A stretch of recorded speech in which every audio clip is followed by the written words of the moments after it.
verwag jou daar die môre. Ek verwag jou daar die môre, seker daar. Hou jou lamp maar skoon en helder, want die bruidegom kom aan. O Jesus sal ons daar verwelkom, ja, om die oorspoor weer te gaan. Kom ontmoet my daar die môre, kom ontmoet my daar die môre, by die oorspoor sien ons seker weer mekaar. Ek verwag jou daar die môre, ek verwag jou daar die môre, ek verwag jou daar die môre.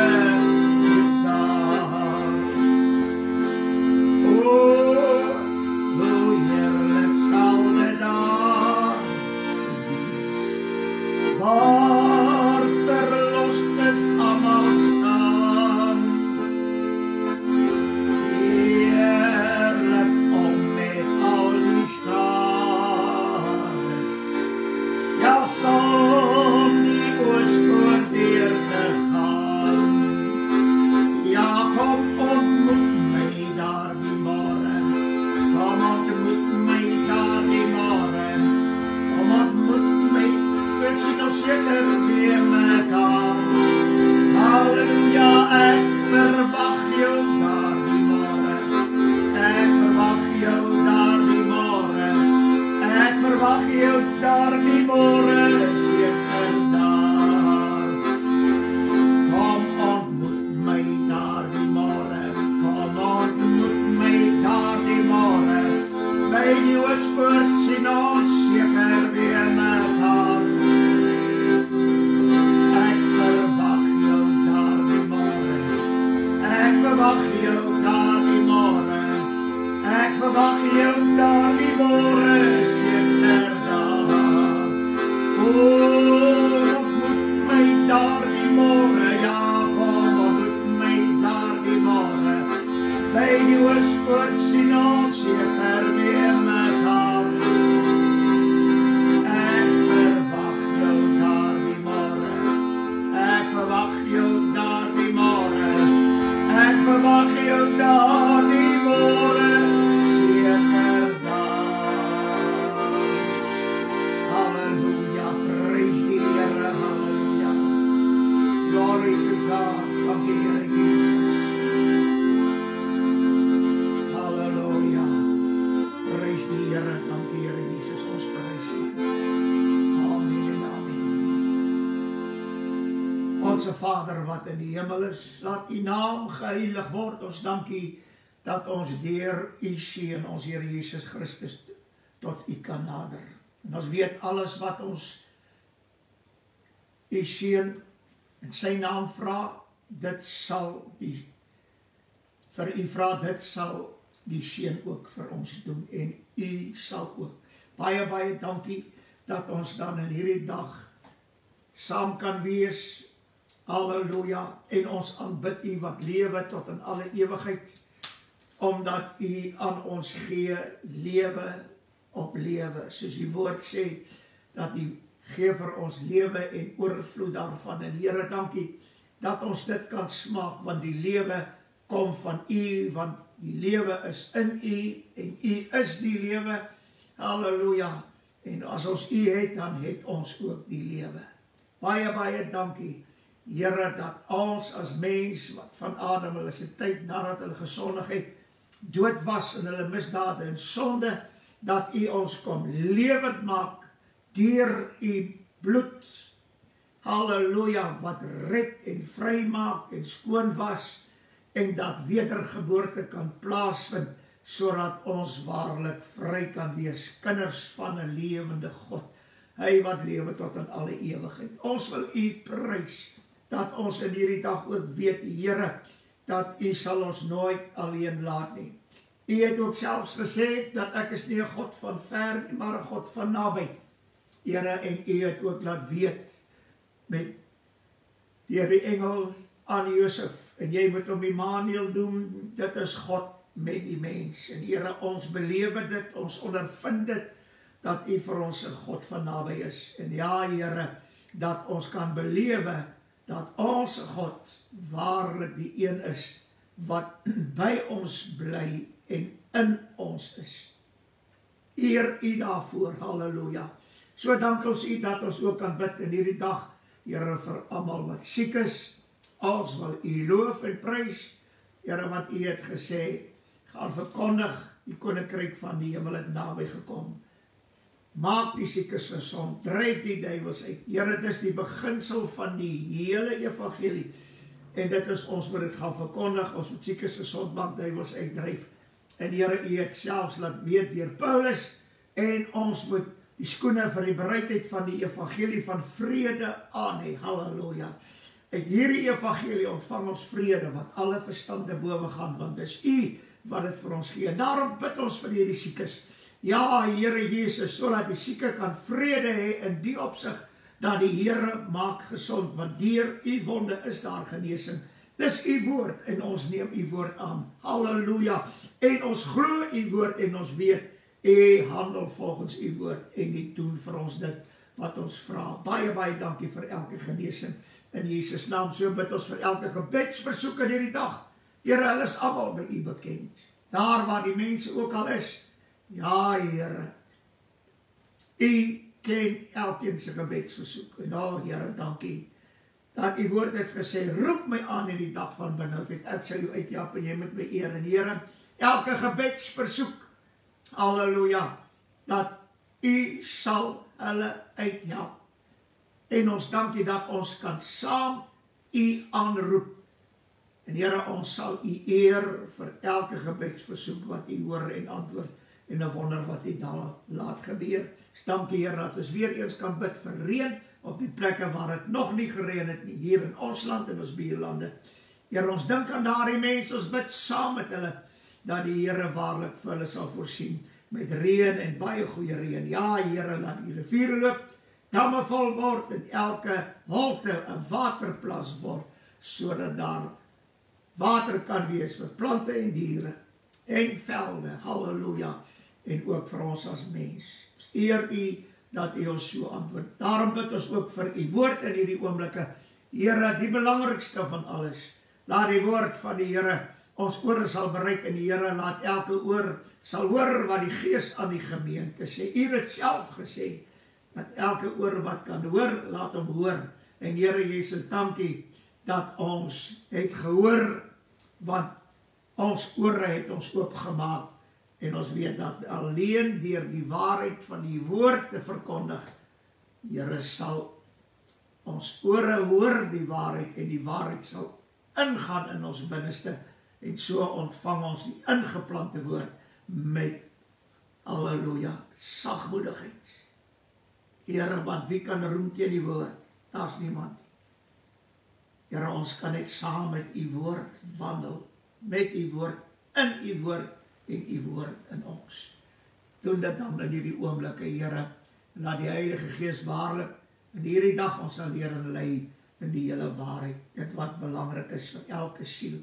Baie, baie dankie, Here, dat U ons elkeen help en bestryk elke oor met U kosbare bloed, sodat net die waarheid van die woord sal ingang vind, veral in hierdie tye waar daar so baie valsheid verkondig word. Gee groot genade en laat U verheerlik word in Jesus naam. Amen en amen. Prys die Here, dankbaar dat ons so saam kan wees. Ons groet U almal in Jesus se mooi naam. Ek is pastoor Flippie Gerber. Ek is die aanbieder van, halleluja, nou amper sê, van Pinkster. Want is al waaroor het vir my gaan, en dit is die Pinkster waarhede. Want Pinkster waarhede is vir my een ding, en dit is dus die waarheid van die woord, wat die Heilige Gees ons in leer en lei. Dit bring die waarheid in Pinkster by mekaar. En dit is waarom ons 'n Pinkster belewenis het, maar ons verkondig 'n Pinkster waarheid. Halleluja, want dit is die Heilige Gees wat ons dit leer. Prys die Here. Ek is pastoor Flippie Gerber, en ek dankie dat ons die waarheid van die woord van die Here kan oordra, veral in die tyd in waar dit nou so gaan met die oorlog daar in die ooste Israel en al die plekke. En dit is vir my interessant dat daar is so baie uitlegte van die woord wat na vore kom. Want in hierdie tyd waarin ons lewe, ek wil amper sê dat as iemand 'n gesig het of 'n profesie het oor die tyd, wil ek net daai persone aanraai om te sorg dat dit wat hulle wel profeteer of 'n gesig oor of 'n droom oor het, dat dit ooreenstem met die woord van die Here. Want ons lewe in die tyd waarin die woord in vervulling kom. Dit is klaar gesê wat gaan gebeur. Al in die Ou Testament, in die Nuwe Testament is dit bevestig. Maar die Ou Testament beskryf elke omstandigheid baie beter. En ons het gedink, ek weet, daar was 'n tyd nou, nie so 'n jaar, 2, 3 jaar terug, wat almal uitgegaan het oor die, daar sal oorlog wees, gerugte van oorlog, een nasie sal teenoor 'n ander opstaan. Ek sien dit word nou weer aangehaal en dis 100% reg. Dat die oorlog wat nou plaasvind, is juist dit wat die woord gesê het. Want die Here Jesus het geweet, hy het die skrifte in die tempel op 12-jarige ouderdom, het hy die skrifte oopgemaak vir die Fariseërs, skrifgeleerdes, almal. En hulle was verbaas geweest. Want die Here Jesus het geweet dat in die Ou Testament is dit geprofeteer van oorlog, gerugte van oorlog, wanneer aan die einde van tyd. Dit is die tyd waarin ons lewe. Tyd van die smarte wat aanbreek, oorlog, gerugte van oor een nasie teenoor die ander een, pestsiektes ensovoorts. Nou, die Here Jesus het dit geweet, daarom het die Here in die profetiese rede dit so gesit. Want dit wat Jeremia gesê het, waar die Here gesê het, dat hy sal die nasies van die, hy sal afreken met die nasies van die ooste. Almal wat teen Israel opstaan. Die Here het gesê in die Ou Testament, hy sal afreken. Hy het in Daniël gesê, dit wat nou besig is in Israel en die oosterse lande, ek meen, hy het dit in Daniël gesê, en daarom het die Here gesê, daar sal oorlog wees. Die Here het nie gespreek dat daar oorlog moet wees nie, nee, hy het gesê, dit sal daar wees, want dit is so in die woord, in die Ou Testament, dat deur die profete geprofeteer, wat die woorde van God was. So ons belewe dit wat die profete in die Ou Testament geprofeteer het, en die Here Jesus het net gesê, daar sal oorlog wees, gerugte van oorlog, een nasie sal teen die ander nasie opstaan, veral in ons tyd waarin ons lewe. Die tyd van die smarte. So ons lewe, as jy enigstens wil weet wat in die ooste nou gebeur, dis alles opgeskrywe. En ek wil net dit vandag sê, voor ek met die woord van die Here aangaan. Moenie dink dat dit wat nou in die ooste gebeur, dit is die Gog en die Magog nie. Dit is dit nie. Dit is die grootste leuen wat ooit verkondig is. Halleluja. Dat Gog en Magog gaan nou op enige tyd plaasvind. Dis 'n leuen. Gaan lees Openbaring 20. Die Bybel sê na die 1000 jaar sal die duiwel losgelaat word. 1000 jaar van vrede. En dan sal Gog en Magog na vore kom. Gaan lees dit in die Openbaring. Eers na die 1000 jaar van vrede. Dus Gog en Magog is nie nou nie. Gog en Magog is nie Rusland en China nie. Halleluja. Al kom hulle nou in hierdie oorlog in. Nee, dis nie, dis nie Gog se tyd nie, dis nie Magog se tyd nie. Al tree hulle toe tot hierdie oorlog, dit is wat die Here gesê het. Oorlog, gerugte van oorlog. En hy het geen naam by hierdie oorlog gesit nie. Soos wat hy met die laaste optrede, Gog en Magog, aan die einde van die 1000 jaar, na vore sal kom en optrek Jerusalem toe, om oorlog te voer teen Christus, wat in Jerusalem is, want hy gaan die 1000 jaar gaan ons saam met hom wees, ne? En aan die einde van die 1000 jaar gaan Gog en Magog optrek, want die duiwel word losgelaat, en dan gaan hy Gog en Magog by mekaar maak, ne? En optrek na Jerusalem toe, om teen die heiliges en teen Christus te veg. En dit is waar hulle vernietig gaan word. Maar huidiglik is dit net dood eenvoudig oorlog, gerugte van oorlog, een nasie sal teen 'n ander opstaan. Dit sal nou gebeur. Dis God se woord. Halleluja. Maar die wonderlikheid van alles is, en dit is dat die Here gaan met die oosterse nasies afreken. En wie gaan hy gebruik? Vir Israel. Maar, die woord sê, daar sal 'n land wees wat hulle sal help. Ja, en ons weet, dit is Amerika. Die woord sê dit alles, dis opgeskrywe. Halleluja. En dit is wat nou gebeur. Ons is in hierdie tyd van smarte. Want oorlog is smarte. Pestsiektes is smarte. Halleluja. En wat die ergste van alles is dat regerings verdruk die mense onder hulle. Die mense wat werk, die mense wat belasting betaal. Die regerings verdruk hulle letterlik. Dis die tyd van smarte. Moenie baie dinge nou verwag nie.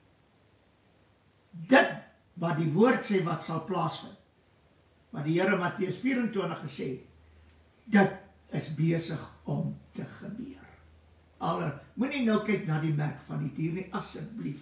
Ek ben al hierdie goede wat die mense nou kyk, laat staan dit. Ons kyk na wat nou gebeur. Dis al, en kyk wat sê die woord daaroor. Nou, daar so baie slim uitlê en met groot predikers wat dink hulle weet wat in God se woord staan. Ja. Dis mense wat agenda het, nou, om 'n leuen te verkondig, soos die wegraping ensovoorts. En dan wil hulle die skrifte ook verklaar, so ver dit nou die tyd aangaan. Jy kan nie. Halleluja. En dit is vir my wonderlik om te weet, dat alles wat nou gebeur, is in die woord opgeskrywe. As jy die Ou Testament deurgaan. Halleluja. Prys die Here. Maar ek wil vandag die woord van die Here aan u gee, soos wat die Here hom vir my gegee het. En ons gaan 'n bietjie na die woord van die Here kyk. Halleluja. Ek het laas Sondag gepraat oor die gesagsstruktuur. Christus is die hoof van die man is die hoof van die vrou, en God, die Vader, is die hoof van Christus. Hoof beteken dat alles, dat die Vader is die hoof in die Godheid. Want uit hom het die Seun gekom en die Heilige Gees. Halleluja. Christus is die hoof van die man, want ons is na die beeld van Christus geskape. Dit sê die woord. En ons moet gelykvormig word aan die beeld van sy Seun. Dit meen ons kom uit die Seun, want die geslag is in die Seun en ons is die geslag. Dan, die vrou kom uit die man uit. Dit meen die man is die bron van oorsprong vir die vrou. Christus is die man en die oorsprong van die man. En God die Vader is die hoof en die oorsprong van sy seun. Halleluja. En hierdie ding is in my wonderlik, dat die hoof is die oorsprong van alles wat gemaak is, en God die Vader is die hoof van alle dinge. Prys die Here. Halleluja. Die Here Jesus sê in Johannes, ek het dit laas Sondag ook aangehaal, en dit is dat hy sê vir hulle hierdie woorde, Johannes 16 vers 26, en daardie dag sal julle in my naam bid, en ek sê nie vir julle dat ek die Vader aangaande julle sal vra nie. Nou, hierdie wat hy aangaande, hy vra die Vader aangaande ons. Dit meen, hy gaan die Vader vra, sover dit ons aangaan. Wat moet gebeur? Sover dit ons aangaan. Sy kinders. Ja. En hy sê hierdie mooi woorde. En die disciples antwoord eintlik het, en sy disciples sê vir hom, kyk, nou spreek hy ronduit en gebruik geen gelykenis nie. En dit is so, die Here gebruik nie nou gelykenis by die Vader nie. Hy vra die Vader aangaande ons, die Here Jesus. En die disciples sê, nou spreek hy ronduit. Want daar is een ding wat interessant is. En dit is dat, wanneer ons gaan kyk na dit wat die Here Jesus sê, in Johannes 16 vers 30. In die 31ste vers, ek het nou net 30 gelees, in die 31ste vers, Jesus antwoord hulle, glo julle nou? En hulle het natuurlijk daarop gereageer, deur te sê, u spreek nou ronduit met ons. Dan die 16e hoofstuk, Johannes 32ste vers, waar hy sê dat ons sal uit mekaar uitgejaag word. Hy sê, ek is nie alleen nie, omdat my Vader by is. En dan sê hy in die 33ste vers van Johannes 16, dit het ek vir julle gesê, dat julle in my vrede kan hê, en hierdie wêreld sal julle verdrukking hê, maar hou goeie moed, ek het die wêreld oorwin. Nou, hier is iets interessant. Die Here Jesus sê dit, en hierdie wêreld sal julle verdrukking hê. En toe hy dit klaar gesê, toe bid hy. Toe vra hy die Vader, in Johannes 17, toe vra hy die Vader aangaande ons. En kom ons, kyk wat sê die woord. Ek wil net gou teruggaan in Matteus 13 vers 21. Wat die Here het gesê, in hierdie wêreld sal julle verdrukking hê. Matteus 13 vers 21. Maar hy het geen wortel in homself nie. Dit is die saaier wat gesaai het, die wat langs die pad op die rotse geval het. Die wat op die rotse geval het, het geen wortel in homself nie. Hy is net vir 'n tyd. En as daar verdrukking, vervolging kom ter wille van die woord, struikel hy dadelik. En hierdie ding is interessant. Dat al die saad wat op rotse val, het geen wortel nie. Die oomblik as daar verdrukking en vervolging kom ter wille van die woord, struikel hy dadelik. Jy sien, en toe het ek gaan dit so noem, toe het die kerk slim geraak. Ja. Om hierdie woord te omseil. Ja. Ons sal nie deur die verdrukking gaan. Die duiwel het geweet, hy moet iets kry, 'n leuen kry, sodat die saad wat op die rotse geval het, dat hulle nie moontlik kan struikel nie. En toe bring hy die idee van 'n wegraping voor die verdrukking, sodat mense nie moet struikel nie, maar laat hulle die leuen moet glo, en dat hulle weggeneem gaan word, en terwyl dit nie so sal wees nie, want die Here het gesê, in hierdie wêreld sal julle verdrukking hê.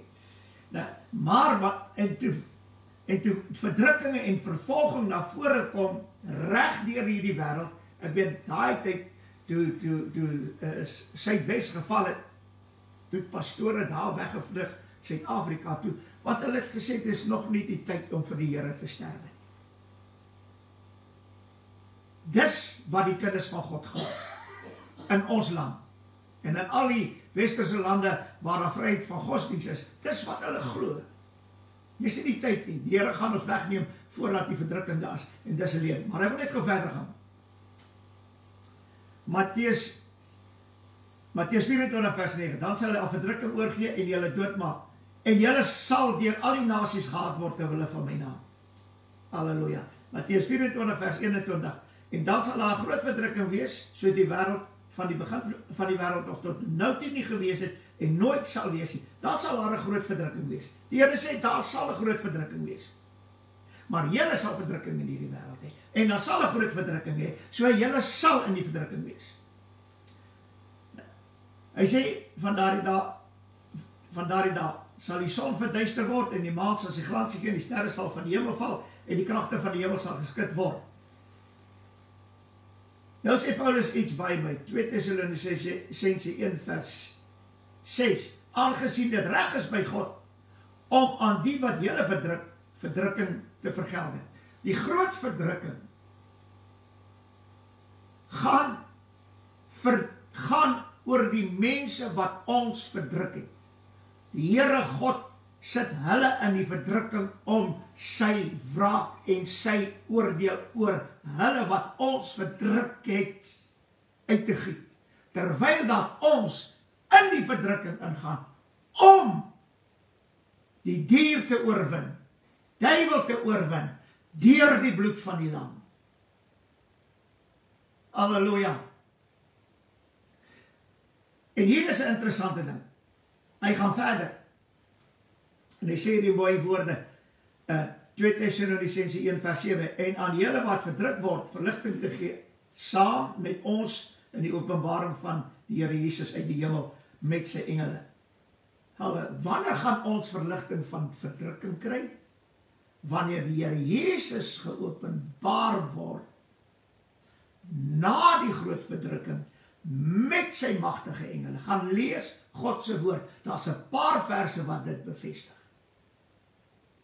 Dan alleen gaan daar verligting vir ons wees. Inteendeel, hy sê, wanneer jy hierdie dinge sien gebeur, hy sê, hef op julle oë, want julle verlossing is naby. Daar's net een dag wanneer ons verlos gaan word uit verdrukking, en dit is by die wederkoms van Christus na die verdrukking.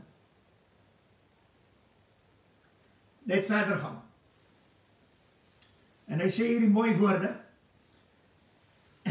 hy sê Hebreërs 11 vers 37, hulle is gestenig, in stukke gesaag, versoek, deur die swaard vermoor, hulle het rondgeloop in skaapklere en in bokvelle, hulle het gebrek gelei, hulle is verdruk, hulle is mishandel. Wanneer dit sal nie ons oorkom nie, dis Israel. En die Here gaan hulle weer bykom in die groot verdrukking. Jy weet nie waarvan jy praat nie. Jy stel jouself in 'n groot gevaar. Want jy draai eintlik teen Israel om te sê, die Here gaan hulle weer bykom in die groot verdrukking. Ons sal weggeneem word. Jy is besig om vir jou slaaf by mekaar te maak. Nou sê die woord, die Here Jesus het gesê, in hierdie wêreld sal jy verdrukking hê. Dis Johannes 16, die heel laaste vers. En hierdie, die 33ste verdrukking hê. En die volgende vers is Johannes 17 vers 1. Hoor wat sê die woord? Dit het Jesus gespreek. En hy het sy oë na die hemel opgehef en gesê, Vader, die uur het gekom, verheerlik u seun, sodat u seun ook verheerlik kan word. Nou, wat het die Here Jesus gespreek? Die Here Jesus het gespreek. Halleluja. Hierdie woorde. Nou weet ons, halleluja, dat u alles weet en nie nodig het dat iemand u iets vra nie. Daarom glo ons dat u van God uitgegaan het. Maar die Here Jesus sê, ek gaan nou die Vader aangaande julle vra. En in hierdie gebed, die 17de hoofstuk, vra die Here Jesus die Vader aangaande ons. Maar dit is hoe hy begin het. Die tweede vers, soos u hom mag gegee het oor alle vlees, en die Vader het hom mag gegee, in Matteus 28, waar hy gesê het, aan my is gegee alle mag in hemel en op aarde, sodat hy aan almal wat u hom gegee het, die ewige lewe gegee het. Dit meen die Vader het aan sy seun mense gegee. Halleluja. En die seun sal aan die mense die ewige lewe gee. Nou gaan hy verder, derde vers. En dit is die ewige lewe, dat hulle u ken, die enige waaragtige God, en Jesus Christus wat u gestuur het. Dit is die ewige lewe, dat hulle u ken. Dit meen die Vader ken, en die seun ken. Dit is die ewige lewe, want die lewe is in die seun. Nou gaan hy verder en hy sê die woorde, Johannes 17 vers 4, ek het u verheerlik op aarde, die werk wat u my gegee het om te doen, het ek volbring. Waar die werk het die Vader vir sy seun gegee. Hy sê dit in Hebreërs 10 vers 5, daarom sê hy, as hy in die wêreld inkom, slagoffers en spysoffers wou u nie hê nie, maar u het vir my 'n liggaam berei. Dit meen, u het vir my 'n vleeslike liggaam, van vlees en bloed berei, as 'n lam wat geslag moet word. Dis die liggaam wat u vir my berei het. Die 7de vers, Hebreërs 10 vers 7, toe het ek gesê, kyk ek kom, in die boekrol is dit vir my geskrywe, om u wil te doen, o God. Die 9de vers, en het hy daarna gesê, gekyk, ek kom om u wil te doen, o God, en neem die eerste weg om die tweede daar te stel. Halleluja. Dis nie meer die bloed van stiere en bokke nie. Ek kom om u wil te doen, en ek het dit volbring. Ek het die offer gegee, sodat die eerste weggeneem kan word. Dit meen dat diere geslag word ter wille van die sonde van die mens. Nee, nou is dit ek. Halleluja. En daar is 'n interessante ding. Hy sê in Daniël 7 vers 9, hy sê ek het by kyk tot 'n troon reg gesit is, en 'n oue vandag gaan sit het. Sy kleed was so wit soos sneeu, en die hare van sy hoof so skoon wol. Sy troon was 4 vlamme, die wiele daarvan brandende vuur. Nou sê ek wil net hierso dit by mekaar bring, want dit was vir my baie mooi. Openbaring 4 vers 4. Hy sê rondom die troon was daar 24 trone. Hy sê trone was reggesit in Daniël. Halleluja. En sy troon was 4 vlamme.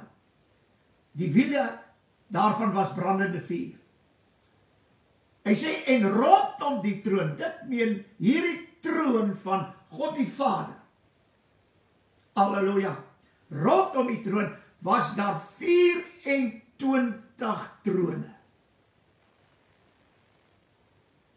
Dit sê hy in die Openbaring. Hy sê, op die trone, hierdie 24 trone, het ek 24 ouderlinge sien sit, bekleed met wit klere, en hulle het goue krone op hulle hoof gehad. 24 ouderlinge op trone met krone, rondom die troon. En nou gaan hy verder. Halleluja. En hy sê in Daniël 7 vers 13. Kom ons lees die 10de vers. Daniël 7 vers 10. Hy sê stroom van vuur het gevloei en voor hom uitgegaan. Duisende maal duisende het hom gedien. 10.000 maal 10.000 het voor hom gestaan. Die gereg het gaan sit en die boeke is geopen. Wie was die gereg? Die 24 ouderlinge gaan lees die woord van die Here. Hulle gaan as regters optree. Hierdie 24 ouderlinge bestaan uit die 12 stamme van Israel en die 12 apostels. En hulle, die een klomp gaan Israel oordeel en die ander klomp gaan hulle wat kinders van God is, hulle gaan daai oordeel waarneem.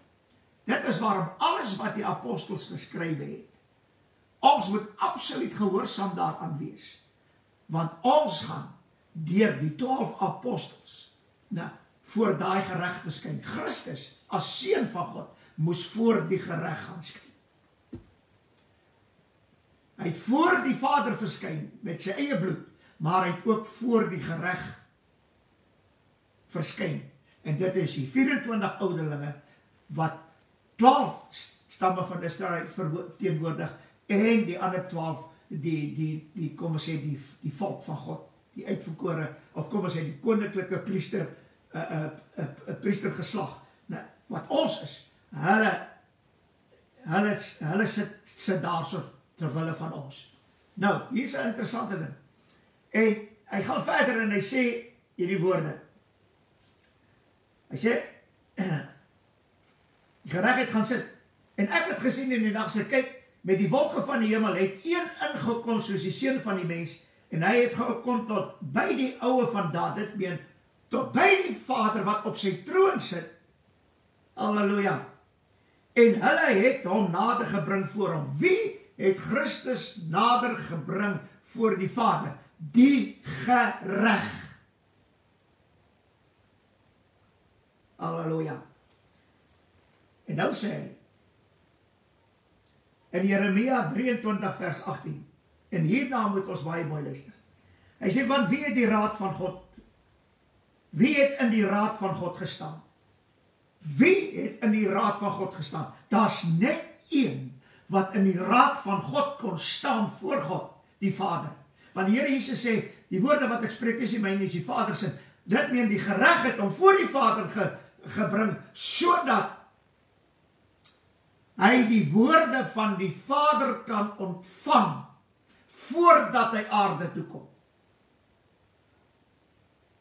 Halleluja. En wie kon daar staan? Net een, en dis die seun van God.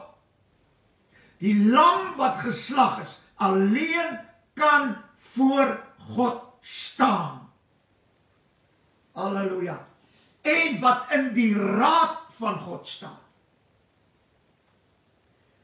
Waar die raad, 24 ouderlinge met God die Vader daar. Christus staan in hierdie raad van God. As ek het so kan noem, in daai stadium was die Vader die regter. Hy sê God as regter van almal. En Christus staan voor hom met sy eie bloed. Miskien in daardie stadium is vir hom gesê dat hy moet gaan. Maar hy staan daar voor die Vader en hy hoor die woorde van die Vader. En hy moet dit wat die Vader spreek, dit is die wil van God, die Vader vir sy seun. Dis waarom hy in Jesaja sê 53, en dit het God behaag om hom te verbrysel. Dit meen, die seun van God staan voor die Vader, en die Vader gee vir hom sy woorde, en dit is sy raadsbesluit, dit is die raadslaaf van sy hart, en hy moet dit volbring, en hy in die gebed sê, ek het dit volbring. Hy het wat volbring? Hy het dit volbring, dat God, die Vader, sy Vader, dit behaag om hom te verbrysel. Waarom? Sodat daar 'n geslag kan wees. Ons gaan verder.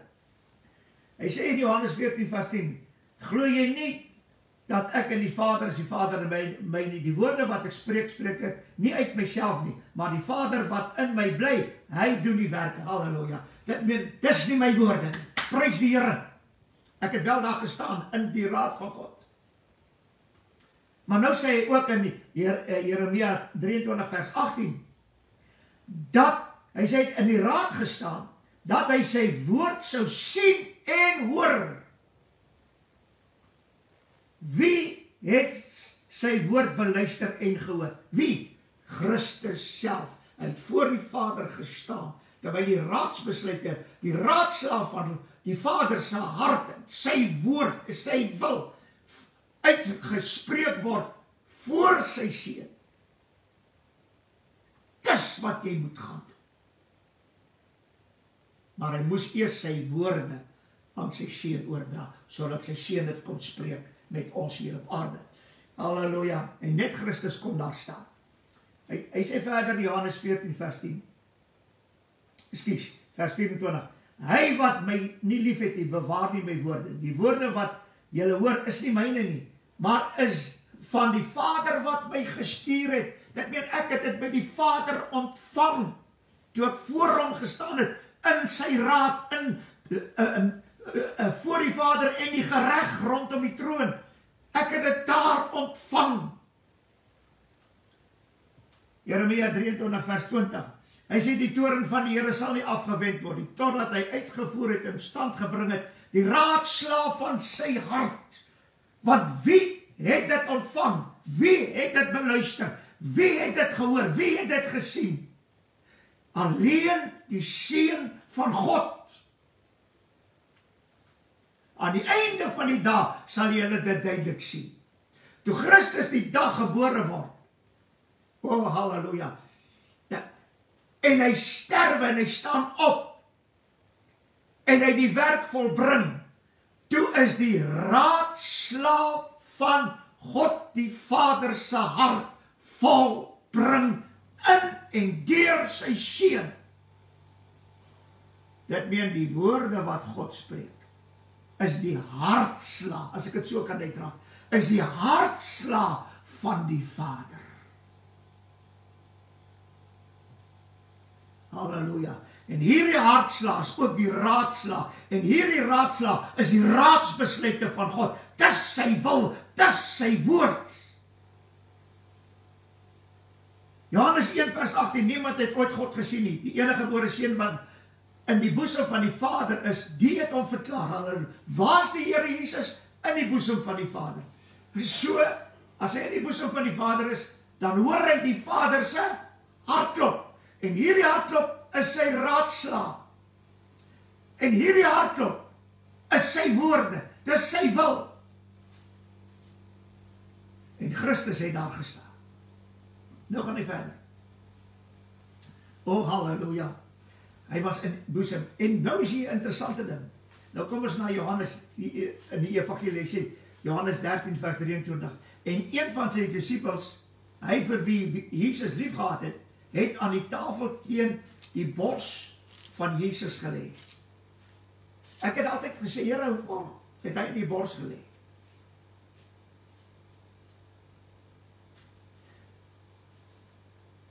Halleluja, ek weet daar's vreeslike dinge daaroor gesê, maar Johannes het aan die bors van die Here Jesus gelê, en hy het die hartslag van die Vader se raadsbesluite het Johannes gehoor. Halleluja. Want hy was nog nie in die Vader en in die Seun nie. Nie een van hulle was nie. Totdat hy opgestaan het en die Heilige Gees uitgestort. Nou, toe het selfs die apostels en daar die 500 disippels met wie Jesus gepraat het, nadat hy opgestaan het, verskyn het, halleluja, het in Christus ingegaan. Maar Johannes het dit gehoor, en dit is waarom Johannes die evangelie van Johannes geskryf het, die 3 sendbriewe, en dan natuurlik Openbaring. Want hy het gaan sien, hy het gaan hoor, hy het ondervind, hy het beleef, alles eintlik wat die Here Jesus beleef het. Halleluja. Maar hierdie is vir my wonderlik, dat Johannes lê op die bors van die Here, en hy hoor die raadslaaf van God se hart, die woorde van die Vader se raadsbesluite, hy hoor dit.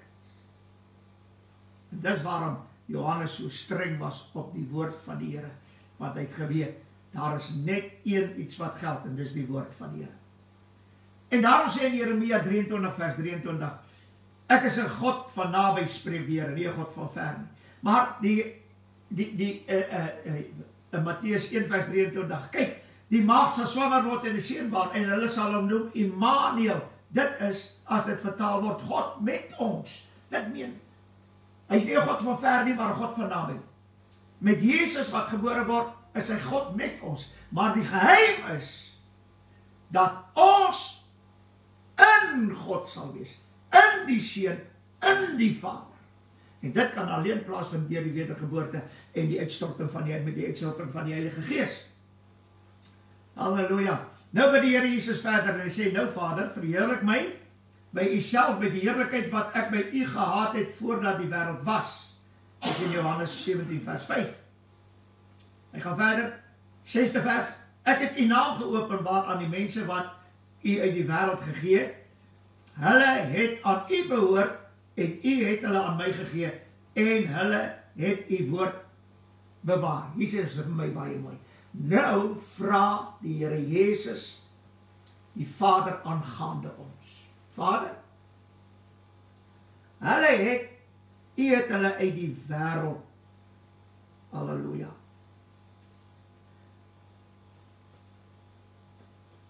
vir my gegee. U het hulle uit die wêreld vir my gegee. Hulle het aan u behoort, Vader.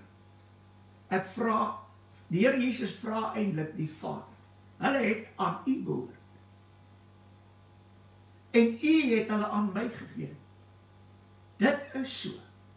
Dis die waarheid. Ek vra hierdie dinge aangaande hulle, sodat hulle kan weet, wat het ek u aangaande hulle gevra. En dit vra ek. Hulle het aan u behoort en u het hulle aan my gegee. Hy het nie 'n direkte vraag gevra nie. Nee, hy het net bevestig dit wat die Vader gedoen het aangaande ons. Nee, hulle het aan u behoort, u het hulle aan my gegee en hulle het u woord bewaar. Amen. Nou gaan hy verder. Johannes 14 vers 2. In die huis van my Vader is daar baie wonings, as jy was nie, so ek dit vir julle gesê, ek gaan op julle plek te berei. En as ek gegaan het vir julle plek te berei, kom ek weer en sal julle na my toe neem, sodat julle ook kan weet waar ek is. Nou die Engelse Bybel sê, halleluja, hy sê ek kom weer. Hy sê, Engels sê, I will come again and receive you unto myself, sodat julle kan weet waar ek is. Hoor, wat sê die Here? Ek sal die Vader aangaande julle vra. Vader, u het hulle uit die wêreld vir my gegee, maar hulle het aan u behoort. U het hulle aan my gegee en hulle het u woord bewaar. Maar ek moet vir hulle plek gaan berei. Ek het vir hulle plek gaan berei. Deur met my eie bloed voor u te verskyn, sodat hulle met u versoen kan word, sodat hulle gereinig kan word, sodat hulle kinders deur die wedergeboorte, sodat hulle kinders van God kan word, sodat hulle kan weet waar ek is. Waar is ek? Ons het dit gelees, Johannes 1 vers 18. Hy is in die boesem van die Vader. En dit is wat die Here Jesus van die begin af begin het in Johannes 14. Dat glo julle dat ek en die Vader is, die Vader in my. As julle dit glo, nadat ek na die Vader gegaan het, met my eie bloed, en ek kom terug na julle toe, sal ek julle aanneem. Dit meen die wat u my gegee het ek aangeneem. Ek het hulle nie kom haal van die aarde af nie. Ek het hulle aangeneem. Toe ek terugkom. Toe ek klaar voor u verskyn het met my eie bloed. Voor u in die gereg en almal wat getuies was. Nou, toe het u hulle vir my gegee. Nou, en ek kom terug na julle toe en ek sal julle aanneem vir myself. Want die Vader het julle vir my gegee. So, Johannes 14 het niks met 'n wegraping te doen nie. Nou gaan ek verder en hy sê die mooi woorde. Halleluja. En hy is om my plek te berei, ek het dit nou al genoem. Maar hy gaan verder in Johannes 14 vers 9. Jesus sê vir hom, ek is so lank by julle en het julle my nie geken nie, Filippus. Filippus, hy wat my gesien het die Vader gesien. En hoe sê jy, toon ons die Vader? Waarom het die Here dit gesê? Kom ons gaan lees Hebreërs 1 van vers 1. Nadat God baie keer op baie maniere in die oudheid tot die Vader gespreek het deur die profete, het hy in die laaste dae tot ons gespreek deur die Seun. Nou sê die woord, hier is die wonder. Hy sê, as ons kinders is, dan ook erfgename en mede-erfgename van Jesus Christus. Dis God se woord. Hebreërs 1 vers 2. Want wat hy as erfgenaam van alles aangestel het, wie? Sy Seun, het God die Vader as erfgenaam aangestel. En ons is mede-erfgename van Christus. Hy praat hier oor die Seun, deur wie hy ook die wêreld gemaak het. En ons weet dit nou. Die Vader het alles deur Christus gemaak. In hom, deur hom, tot hom. Dit sê God se woord. Hebreërs 1 vers 3. Hy, hier is die Seun, so beskryf die woord die Seun. Dit is wie die Seun is. As jy my gesien het, het jy die Vader gesien. Hy wat die afskynsel is van sy heerlikheid. Dit meen van die Vader se heerlikheid. Die Seun is 'n afskynsel van die Vader se heerlikheid en 'n afdruksel van sy wese. Dit meen, as jy my gesien het, Filippus, dan het jy die Vader gesien. Want ek is 'n afdruksel van sy wese. En alle dinge dra deur die woord van sy krag. En dit is so. Christus het alles gedra deur die woord van sy krag. Dis waarom die man gesê het, spreek net 'n woord. En die Here Jesus dra alles op hierdie aarde. Mense, alles op sy woord. Halleluja. Nadat hy deur homself die reiniging van ons sondes bewerk het, gaan sit dit aan die regterhand van die majesteit in die hoogte. Hebreërs 1 vers 4. Terwyl hy so uitnemender geword het. Halleluja. En na mate hy 'n voortreffelike naam geërf het as hulle. Want aan wie van die engele het hy ooit gesê, U is my seun, vandag het ek u gegenereer. En weer, ek sal vir hom 'n vader wees en hy sal vir my seun wees. God die Vader stel nie belang in een van sy name nie. Hy wil vir sy seun 'n vader wees. Nie 'n naam wees nie.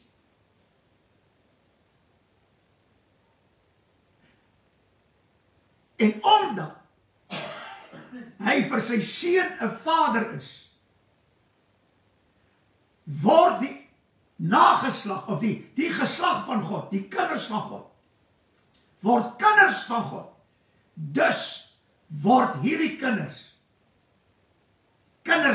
van die Vader genoem, wat die Vader aan die Seun gegee het. En God stel daarin belang, dat selfs die kinders hom Vader moet noem. Hy stel nie daarin belang, dat jy hom enige ander naam noem nie. Nou gaan hy verder, en hy sê hierdie mooi woorde. Hy sê, wanneer die eerstgebore weer die wêreld inbring, sê hy, en al die engele moet hom aanbid. En nou halleluja, ek gaan net hierdie vinnig, die Here Jesus sê dit, hy sê die woorde wat ek tot julle spreek nie myself nie, maar die Vader wat in my bly, hy doen die werke. Glo, hy sê, glo my dat ek in die Vader is, anders glo my hulle van die werke, ekskuus, ek het dit al gelees. Daardie dag sal ons ook in hom wees. Waar die dag? Die dag wanneer die Heilige Gees uitgestort word, wanneer die wedergeboorte voltooi is, ja, sal ons saam met Jesus in die Vader wees en die Vader ons. Dis waarom hy in Johannes 7 sê, in Johannes 14 vers 20 sê, in die dag sal julle weet dat ek in die Vader is, en julle in my, en ek in julle. Ek is in die Vader, en julle is in my. Ek is in die Vader, en julle is in my. Dit meen, julle sal in die Vader, saam met my julle sal in my in die Vader wees. En ek sal in julle wees. As die Vader in die Seun is, en die Seun is in die Vader, en Christus is in ons, dan is die Vader en die Seun en die Heilige Gees ook in hierdie tempel woning. Halleluja. Daarom sê hy in die Efesiërs, en ek wil dit baie graag lees. Halleluja. Hy sê in die Efesiërs hierdie mooi woorde. Die eerste hoofstuk. En ek gaan dit nou lees soos wat die Here dit vir my gegee het. Hy sê die 4de vers, soos hy ons in hom uitverkies het. Hier is 'n interessante ding. Die Vader het ons in hom, dit meen in homself, uitverkies. Dis waar die Vader ons wil hê, ons wat 'n nuwe skepsel word, in hom. Maar daar's 'n proses om in hom te kom. Hoor dit sê, soos hy ons in hom, dit meen in homself uitverkies het, voor die grondlegging van die wêreld, om heilig en sonder gebrek voor hom in liefde te wees. Nou sê hy, deurdat hy ons voorbeskik het, om ons as sy kinders vir onsself aan te neem, deur Jesus Christus. Dit meen die Vader neem ons as kinders aan, deur Jesus Christus.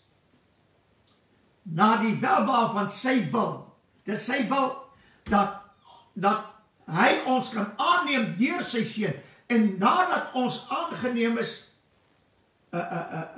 deur die seun, aangeneem is deur die Vader, kom die Vader, en hy gee ons terug vir die seun. Halleluja. Halleluja. Sodat ons mede-erfgename kan wees. Kinders van God.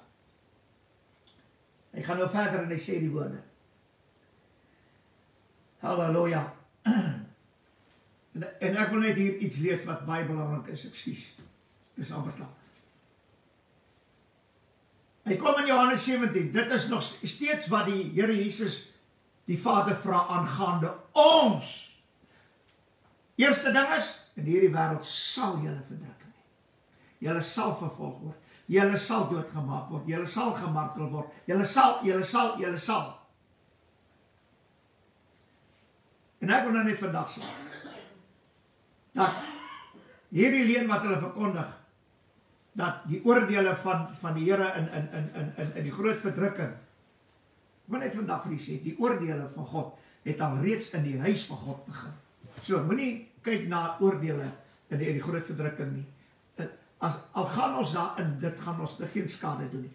Nou gaan hy verder, Johannes 17, hy sê, die 11de vers, hy sê, ek is nie meer in die wêreld nie. Hy vra die Vader eintlik, Vader, ek is nie meer in die wêreld, maar hulle is in die wêreld. En ek kom na u toe, Vader, Heilige Vader, bewaar in u naam die wat u my gegee het, sodat hulle een kan wees soos wat ons een is. Hoor wat sê die Here Jesus.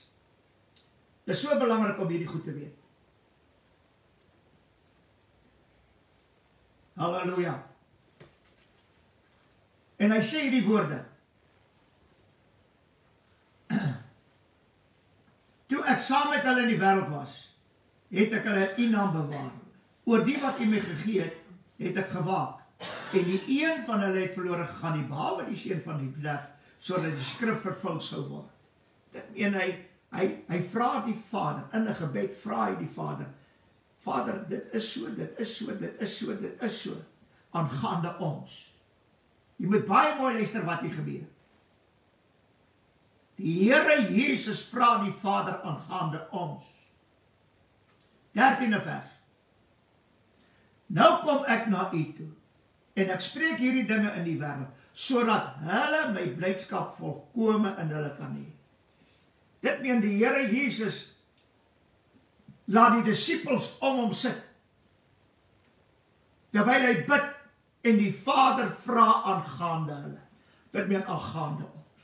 Hulle hoor dit. Dit is neergeskrywe sodat ons dit later kan lees. Wat het die Here Jesus die Vader gevra aangaande ons? En hoor wat sê die woord. Hy praat nie van hulle is in die wêreld ensovoort in die wêreld. Nou sê Johannes 17 vers 14. Ek het hulle u woord gegee.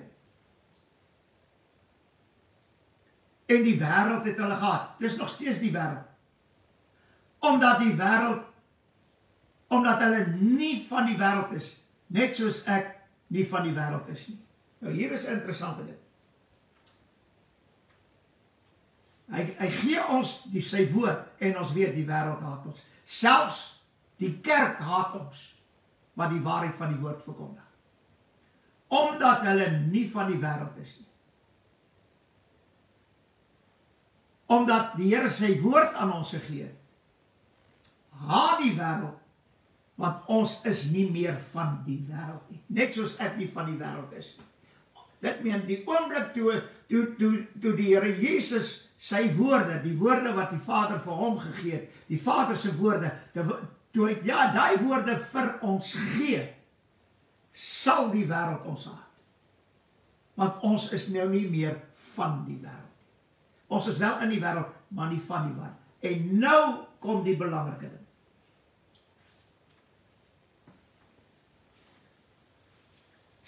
Vers 15. Ek bid nie dat u hulle uit die wêreld wegneem nie, maar dat u hulle van die bose bewaar. Ek wil nou vandag vir jou iets sê. In die woorde van God die Vader, wat sy seun kom spreek het op hierdie aarde, het hy nêrens melding gemaak dat ons uit die wêreld weggeneem gaan word, soos wat vandag gepreek word, van 'n wegraping voor die verdrukking. Daar bestaan nie 'n plek in hierdie woord. Ja, maar hy praat van 'n wegraping in die Ou Testament. Weet jy wat? Jy moet nou baie mooi luister. Die Here Jesus vra die Vader aangaande ons. En hy sê hierdie woorde.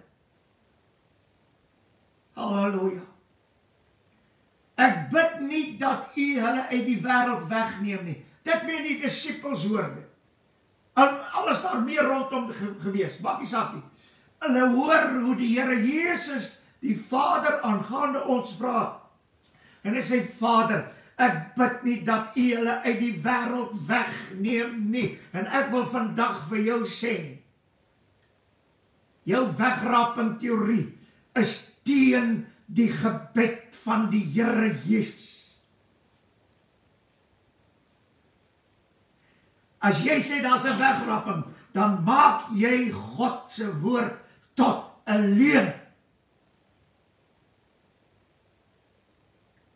Want die Here Jesus het aangaande jou wat 'n wegraping verkondig, aangaande jou het hy die Vader gevra, en hy het die Vader gevra, moet hulle nie uit hierdie wêreld wegneem nie.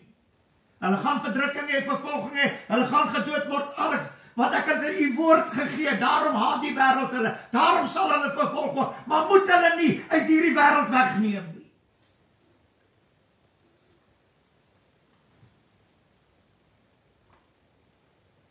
Oh, halleluja.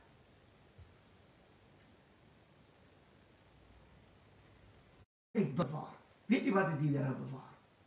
Nie so seer die liggaam, maar ons siele.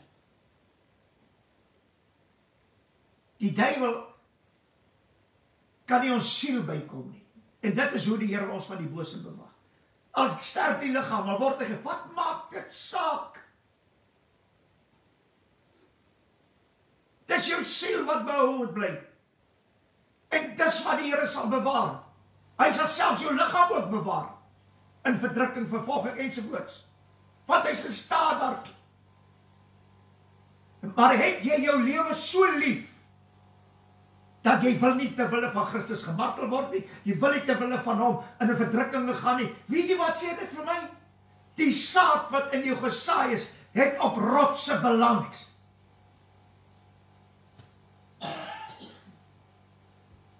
Nou gaan hy verder, halleluja. Nog steeds. Hy sê 16de vers, hulle is nie van die wêreld, net soos ek nie van die wêreld is nie. 17de vers, heilig hulle in u woord is die waarheid. 18de vers, soos u my gestuur het in die wêreld, het ek ook hulle in die wêreld gestuur. Die disippels hoor alles wat hy die Vader aangaande hulle vra en ons vra.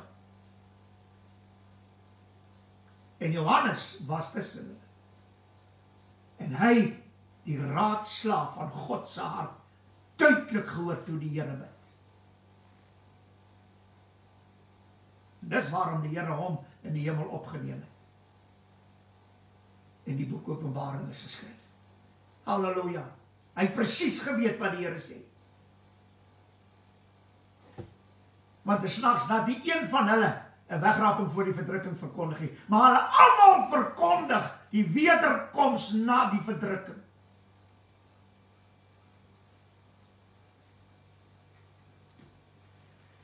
Halleluja.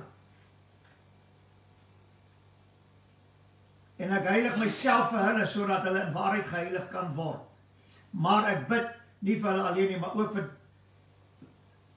vir die wat deur hulle woord in my sal glo. Halleluja, dit sluit ons in. Hierdie wat hy, die Vader aangaande, die disippels gevra het, en die wat daar was, dit word deur hulle oorgedra na ons toe.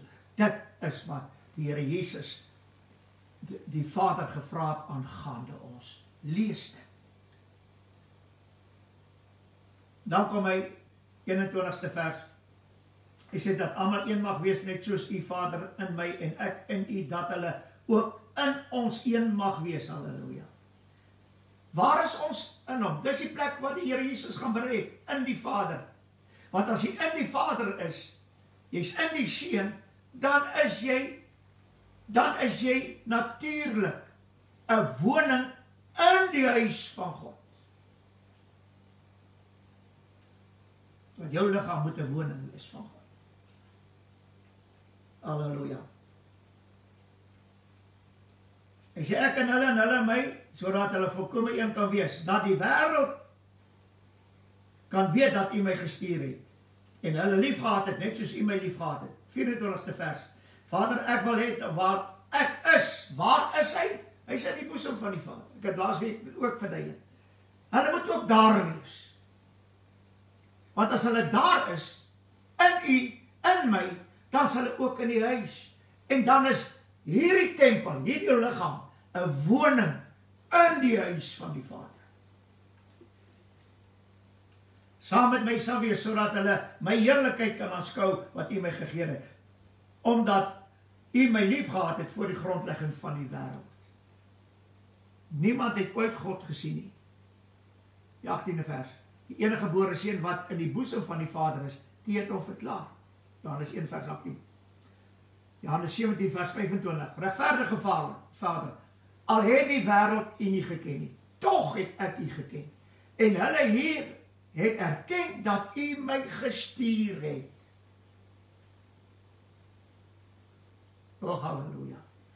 26ste vers. Ek het u naam aan hulle bekend gemaak en sal dit bekend maak, sodat die liefde waarmee u my lief gehad het, ook in hulle kan wees en ek in hulle. Oh, halleluja. Halleluja. Ek wil vandag vir iets sê. As jy die woord van God nie glo nie, is dit baie duidelik dat jy nie in die Seun is en in die Vader is. Dis waarom hulle met die nuwe vertaling hierdie goue middeweg gebring het van ek moet 'n verhouding met die Here aan hê. Kan nie. In hierdie lewe kan ek nie met my Here Jesus 'n verhouding aan hê. Hy stel nie belang om met my 'n verhouding te hê nie. Hy het die Vader aangaande ons gevra en wat hy wil hê is hy in ons in hom, hy in die Vader en ons saam met hom in die Vader en die Vader in ons. Halleluja. Dis alles binne. Jy kan nie met dit wat binne in jou se verhouding hê nie. Maar is omdat die mens alles op 'n vleeslike manier verstaan, dat hulle al hierdie snaaks goed preek vandag. Ek wil vandag vir jou sê, maak jou klaar. As jy lank genoeg lewe, jy sal in die verdrukking gaan. Die Here Jesus het geweet wat aan die einde van die dag verkondig gaan word. En daarom het hy dit gebid. Ek vra nie dat u uit die wêreld wegneem nie. Dit het die Here Jesus die Vader gevra aangaande ons. En niemand kan iets daaroor sê of byvoeg of weglaat. Dis wat die Here Jesus gebid het. Vader, baie dankie sê vir u onfeilbare woord. Ek vra u, open ore, open oë en open die verstand van elkeen, sodat hulle kan verstaan wat die Here Jesus, die Vader, gevra het aangaande ons. Baie dankie, Here, dat u u woord aan ons gegee het, wat u van die Vader ontvang het, wat die Vader se woorde is.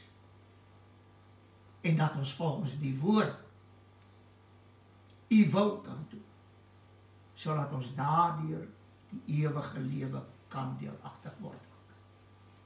O Here, laat ons dan u woorde bewaar, want die hele skrif is deur God ingegee, en dis 'n betroubare woord om werklik ten volle aangeneem te word. Here, laat nie een sal uitmis aan dit wat die Here Jesus gevra en gebid het nie, maar laat dit elkeen se deel sal word, mede-erfgename van Jesus Christus. Halleluja, wat aangestel is as erfgenaam oor die huis van God. Eer u daarvoor in u mooi naam en ons prys. Amen en amen.